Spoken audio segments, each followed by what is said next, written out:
हमारा आज का टॉपिक है फिनाल तथा ईथर का नामकरण कैसे किया जाता है।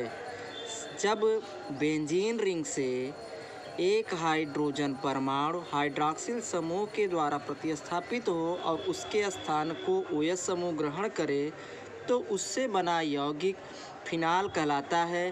बेंजीन का सबसे सरलतम हाइड्रॉक्सिल व्युत्पन्न यौगिक जो होता है वो फिनाल होता है। यहाँ पर फिनाल को हम सामान्य नाम में फिनाल ही कहते हैं और IPSC नाम में भी इसको हम फिनाल ही कहते हैं।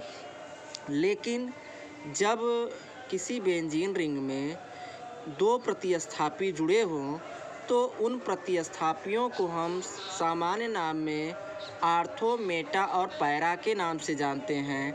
यदि किसी बेंजीन रिंग में C1 और C2 यानी अगल और बगल कार्बन परमाणु में यानी आसपास कार्बन परमाणु में दो प्रतिस्थापी जुड़े हों तो उनको आर्थो के नाम से हम जानते हैं, जिसको हम C1 और C2 पोजीशन दिखाते हैं।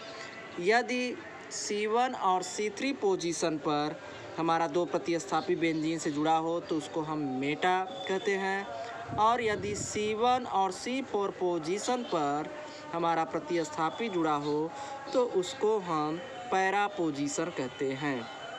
चूँकि हाइड्रॉक्सिल समूह मुख्य क्रियात्मक समूह है तो इसको हम न्यूनतम संख्या 1 प्रदान करते हैं, और बेंजीन रिंग के जिधर नज़दीक दूसरा प्रतिस्थापी होगा उसको हम अगला नंबर प्रदान करेंगे। जैसे यहाँ पर इस बेंजीन रिंग में इसको हम OH को पहला नंबर देंगे, लेकिन अगर बेंजीन रिंग के हम इस तरफ से जाएंगे तो हमारा जो मेथिल समूह है वो दूसरी 4, 5, 6वें पोजीशन पे आएगा, जो कि काफ़ी दूर है। जबकि यदि हम ऊपर की ओर से नंबरिंग करें तो हमारा दूसरे पोजीशन पे मेथिल समूह आता है, इसलिए हमारा इधर से नामकरण जो करने की पद्धति है वो सही है। इसलिए C1 पे हमारा हाइड्रॉक्सिल समूह है, जबकि C2 पे हमारा CH3 समूह है। C1 और C2 पोजीशन पे दो प्रतिस्थापी होने के कारण इसको आर्थो कहते हैं। लेकिन अगर बेंजीन रिंग में OH के साथ CH3 समूह जुड़ा हो तो सामान्य नाम में उसको हम क्रिसाल बोलते हैं। अब इस आर्थो क्रिसाल को IPSC नामकरण में देखा जाए तो आपको पता है कि जो मुख्य क्रियात्मक समूह होता है वो लास्ट में जनक के साथ लिखा जाता है। इसके अलावा जो अन्य प्रतिस्थापी होते हैं वो जनक के पहले लिखे जाते हैं। तो यहाँ पर मेथिल समूह को हम पहले लिखेंगे, और चूँकि यहाँ पर ये दूसरे पोजीशन पे यानी बेंजीन रिंग के दूसरे कार्बन पे मेथिल समूह जुड़ा है इसलिए इसको हम 2 मेथिल कहेंगे, और पूरा जो बेंजीन रिंग के साथ OH समूह जुड़ा है वो फिनाल बनेगा, इसलिए IPSC में इसका नामकरण होगा 2 मेथिल फिनाल। दूसरा हम देखते हैं, दूसरे में हमारा जो है OH समूह को हम 1 पोजीशन देंगे, जबकि इधर से हम अगर नामकरण करते हैं तो हमारा 2, 3, 4, 5वें पर मेथिल समूह आएगा, जो कि काफ़ी दूर है। जबकि ऊपर की ओर अगर हम नामकरण करें तो हमारा तीसरे पोजीशन पे मेथिल समूह आता है, इसलिए तीसरा पोजीशन नज़दीक होने के कारण हमारा तीसरे पोजीशन पे मेथिल समूह है, पहले पोजीशन पे OH समूह है। तो ये दोनों प्रतिस्थापी C1 और C3 पे आने के कारण ये हमारे बनाते हैं मेटा, इसलिए इनका साधारण नाम जो होगा वो होगा मेटा क्रिसाल।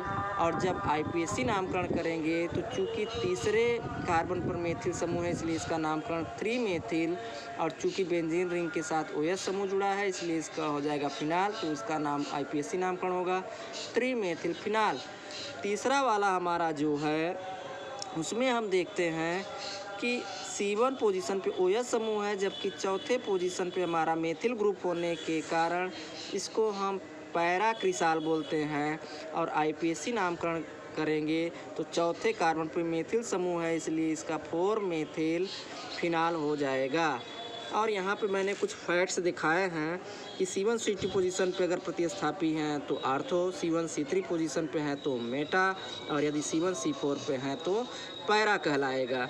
अब बेंजीन के हाइड्रॉक्सी व्युत्पन्नों को बेंजीन 1,2, 1,3 या 1,4 डाइयाल कहते हैं, जिसका अर्थ है अगर बेंजीन रिंग के साथ एक से अधिक हाइड्रॉक्सिल समूह जुड़े हैं, 2 जुड़े हों, तो उनको हम आईपीएससी में 1,2 या 1,3 या 1,4 डाइऑल कहते हैं।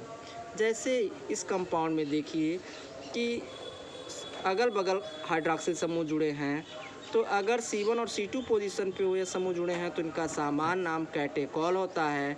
जबकि आईपीएससी में इसका नामकरण चूँकि 1 और 2 पे है तो इसको 1,2 डाइऑल बेंजीन कहते हैं। बेंजीन 1,2 डाइऑल बोलते हैं। दूसरा हमारा देखिए C1 और C3 पोजीशन पे OH समूह है। इसका कॉमन नेम जो बनता है वो रिसार्सिनॉल बनता है। जब आईपीएससी नामकरण करेंगे तो इसका हो जाएगा बेंजीन, और चूँकि 1,3 पोजीशन पे है तो 1,3, और चूँकि 2 OH है तो डाई शब्द का प्रयोग करेंगे प्रीफिक्स के रूप में, डाइऑल 1,3 डाइऑल बनेगा। तीसरा हमारा जो है वो पहले और चौथे पोजीशन पे हाइड्रॉक्सिल समूह है, इसलिए इसका नामकरण होगा बेंजीन 1,4 डाइऑल, जबकि इसको साधारण नाम में हम हाइड्रोक्विनोन या क्विनॉल बोलते हैं। अब हम आते हैं ईथर में। आईपीएससी नाम पद्धति में ईथर को हम हाइड्रोकार्बन का मूल व्युत्पन्न मानते हैं। जब इसमें से हाइड्रोजन परमाणु का विस्थापन एल्कॉक्सी या एरिलॉक्सी समूह के द्वारा होता है तो हम कैपिटल आर को एल्किल ग्रुप कहते हैं, जबकि AR को एरिल ग्रुप कहते हैं। तो इसमें बना कंपाउंड जो है, इसमें सबसे मूल हाइड्रोकार्बन का चुनाव हम कैपिटल R को मानते हैं, यानी सबसे बड़ा जो मूल हाइड्रोकार्बन का सिलेक्शन करते हैं वो कैपिटल R एल्किल समूह से करते हैं। इसमें जब हम सामान्य नाम और आईपीएससी नाम बनाते हैं, आपको पता है कि सामान्य नाम में मान लीजिए अगर समान एल्किल ग्रुप है तो डाई शब्द का प्रयोग करेंगे, लेकिन यदि भिन्न एल्किल ग्रुप हैं तो उसमें हम अल्फ़ाबेटिकल देखेंगे कि सबसे पहले A to Z में किसका नामकरण आता है तो सबसे पहले उसका ही नामकरण करते हैं। जैसे इसमें देखिए CH3 बॉन्ड O C2H5 है, यानी 2 भिन्न एल्किल ग्रुप जिसको हम असम्मित एल्किल ईथर बोलते हैं। तो यहाँ पर ये एथिल है और ये मेथिल है, तो एथिल ई से आने के कारण अल्फ़ाबेटिकल पहले आएगा, जबकि मेथिल यम बाद में आता है इसलिए लास्ट में आएगा। और इन दोनों के नामकरण करने के पश्चात लास्ट में हम ईथर शब्द का प्रयोग करते हैं, तो एथिल मेथिल ईथर बनेगा। जबकि जब आईपीएससी नामकरण करेंगे तो आपको यह ध्यान देना है कि सबसे पहले जिस एल्किल ग्रुप में कार्बन की संख्या कम होती है पहले उसका हम नामकरण करते हैं। तो यहाँ पे ये बन जाएगा मेथॉक्सी एथेन। दूसरे वाले में हम देखते हैं कि यहाँ पर CH3 bond CH2 bond O bond CH2 bond CH3 है, अतः चूँकि दोनों एल्किल ग्रुप समान हैं तो यहाँ पे 2 बार आए हैं तो डाई एथिल ईथर शब्द का प्रयोग करेंगे। और यहाँ पर जब नामकरण करेंगे तो दोनों समान हैं, तो चाहे हम इस साइड से करें चाहे इस साइड से कोई फ़र्क नहीं है, तो इसका बन जाएगा एथॉक्सी एथेन। इसमें अगला देखते हैं कि CH3O CH2 CH2 CH3 है, इसका मतलब है कि ये मेथिल समूह है और ये प्रोपिल समूह है, तो आपका यम पहले आएगा, तो इसका हो जाएगा मेथिल प्रोपिल ईथर। और आईपीएससी नामकरण करेंगे तो चूँकि इसमें कार्बन की संख्या न्यूनतम 1 है जबकि इस साइड कार्बन संख्या 3 है, अतः हम सबसे कम वाले कार्बन को वरीयता देते हैं, तो इसका बन जाएगा मेथॉक्सी प्रोपेन। नेक्स्ट वाले में आप देखोगे कि इसमें कार्बन की संख्या 6 है जबकि इसमें कार्बन की संख्या 2 है, अतः न्यूनतम संख्या जिधर रहेगा सबसे पहले नामकरण उधर से हम करते हैं, तो इसका हो जाएगा एथॉक्सी बेंजीन। इस तरह से हमारा नामकरण समाप्त होता है। कुछ हम पाठ्य निहित प्रश्नों को सॉल्व करते हैं। उस प्रश्नों को सॉल्व करने के लिए कुछ बेसिक चीज़ों को हमें ध्यान देना पड़ेगा। सबसे पहले ये हमारा कंपाउंड देखिए, जब भी हम आईपीएससी का नामकरण करें तो उसमें आप लंबी श्रृंखला का चयन करिए। चूँकि यहाँ पर OH समूह जुड़ा है तो आपको पता है कि सबसे पहले आईपीएससी में हम मुख्य क्रियात्मक समूह को वरीयता देते हैं, उसके बाद डबल बॉन्ड को वरीयता देते हैं, उसके बाद ट्रिपल बॉन्ड को, उसके बाद प्रतिस्थापी को। तो यहाँ से हम न्यूनतम संख्या चालू करते हैं 1 2। अगर हम इस साइड चलते हैं तो हमको टोटल 4 ही कार्बन मिलेंगे, लेकिन इस साइड हम जाएंगे तो 3 4 5। तो हमें जिधर कार्बन लंबी ज़्यादा मिलेंगे तो उधर ही हम इसका जो है चयन करेंगे जनक के रूप में। यहाँ पर ये हमारा जो है जनक के रूप में है और ये हमारा प्रतिस्थापी है और ये हमारा पूरा प्रतिस्थापी है। तो इसलिए सबसे पहले नामकरण करने में हमें अल्फ़ाबेटिकल भी ध्यान देना पड़ेगा। तो यहाँ पर इस प्रतिस्थापी को हम क्लोरोमेथिल कहते हैं।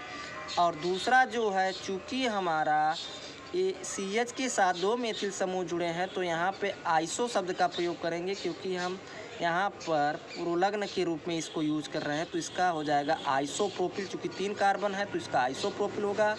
तो यहाँ पे इसका नामकरण होगा क्लोरोमेथिल। तीसरे कार्बन पे लगा है तो इसका हो जाएगा 3 क्लोरोमेथिल। उसके बाद दूसरे कार्बन पे हमारा आइसोप्रोपिल आया है तो ये हो जाएगा 2 आइसोप्रोपिल। और चूँकि जनक में 2 आइसोप्रोपिल और उसके बाद जनक में जो है हमें 5 कार्बन मिले हैं तो पेंटेन हो जाएगा। पहले कार्बन पे आल है तो इसका हो जाएगा पेंटेनॉल। इसका बन जाएगा पेंटेनॉल। तो इसका नामकरण हो जाएगा 3 क्लोरोमेथिल 2 आइसोप्रोपिल पेंटेनॉल। दूसरे वाले में हम जब आते हैं तो दूसरे वाले में हमको आपको ध्यान देने की आवश्यकता है कि सबसे पहले लंबी श्रृंखला का चयन करते हैं। तो यदि इस साइड से हम चयन करेंगे तो हमारा जो है 3 कार्बन मिलेंगे 1 2 3। लेकिन इस साइड यदि हम जाते हैं तो 1 2 3 4 5 6 कार्बन मिलेंगे। तो चूँकि इसमें जब 6 कार्बन मिलेंगे तो आपको ध्यान देने की आवश्यकता है कि एक प्रतिस्थापी ये मिल जाएगा, दूसरा प्रतिस्थापी ए मिल जाएगा। टोटल हमको कार्बन मिल रहे हैं 6। तो सबसे पहले हम इनका नामकरण कर देंगे। तो दूसरे कार्बन पे मेथिल है और 5वें कार्बन पे है तो इसका बन जाएगा 2,5 डाई मेथिल। और चूँकि आपका पहले कार्बन पे OH समूह है और तीसरे कार्बन पे हैं तो इसका हो जाएगा हेक्सेन 1,3 डाईऑल। तो इस तरह से हमारा नामकरण ये बन जाएगा। तीसरे वाले में हम देखते हैं कि तीसरा जो हमारा कंपाउंड है उसमें कहीं भी डबल बॉन्ड नहीं है बेंजीन रिंग में। तो इसका मतलब है ये एल्केन परिवार का साइक्लो कंपाउंड है। तो इसमें हमें ध्यान देना पड़ेगा कि मुख्य क्रियात्मक समूह OH है, न्यूनतम संख्या इसको हम देंगे। और तीसरे पर आपका ब्रोमो लगा है तो इसका नामकरण जो बनेगा वो बनेगा 3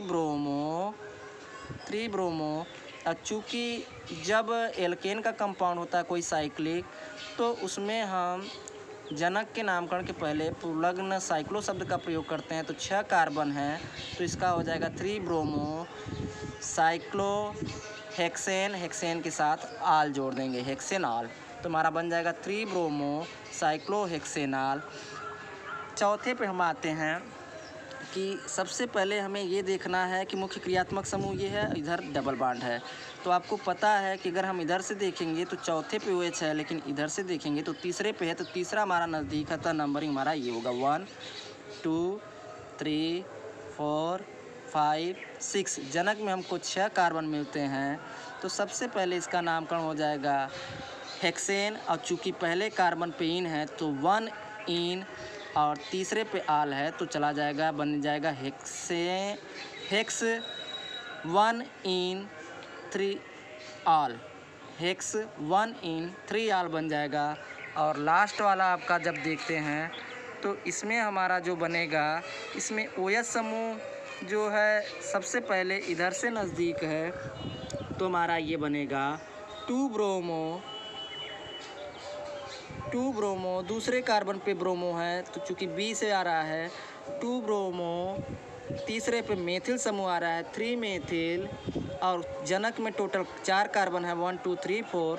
अतः इसका हो जाएगा ब्यूट।